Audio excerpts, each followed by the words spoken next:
The man could shoot a bird out of the sky with one eye, and even catch a falling drink while blindfolded, because he grew up watching his younger brother practice swordsmanship, and secretly learned martial skills from another master. By his teens he could shoot arrows blindfolded, but his family never knew, until one competition. His brother, jealous of his results, deliberately blinded him. When their parents arrived, the brother accused him of tampering with his eye drops. The mother slapped him 100 times without hesitation, even though he held the eye drops and tried to explain. No one believed him, and he was sent to prison to suffer abuse. One day while bullies tormented him, a guard suddenly told him to pack up. His family had come to take him home. He was immediately suspicious. Sure enough, his mother's first action was to stare at his eyes. Once she confirmed they were intact, she looked pleased, because his corneas matched the conditions for a transplant. His girlfriend hugged him, saying how lucky she was to have him, otherwise her brother would have been wronged. This only deepened his unease. He asked why they were suddenly taking him home early. His father claimed that as his biological son, he couldn't leave him in prison forever, but then added that tonight he must give his corneas to his brother. At that moment he understood their true purpose. The father said they'd go to the hospital first so he could apologize to his brother. After all, the surveillance clearly showed he handed over the eye drops before the match, which supposedly caused the brother's blindness, but he knew those weren't his eye drops. The mother grabbed his arm, admitting she had been impulsive that day, but insisted mistakes must be corrected.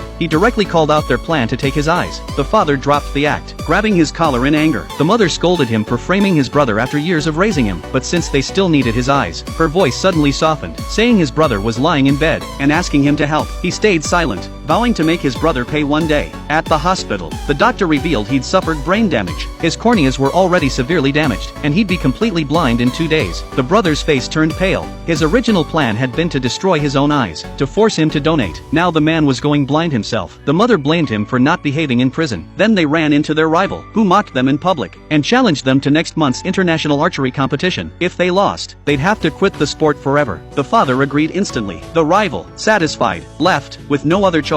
The father decided to donate his own cornea to the brother, because this match was a must-win. The brother already dreamed of becoming champion next week, and threw the man out of the house. That night, he called his old teacher, saying he also wanted to compete. The teacher worried about his eyes, but he explained that he never relied on sight, only on his body's memory of the force and angle of every draw. Athletes' peak years are short, and this once-a-decade event was the most prestigious stage. He had to try. The teacher agreed without hesitation. On the day of the competition, the brother shot second, hitting only the 7 ring and ranking second. The rival mocked them again. The father told him not to get cocky, saying the brother had just received a cornea transplant and wasn't used to it. The brother called it strategy, letting the opponent relax before landing the killing blow. Just as the host prepared to announce results, the man stepped onto the field.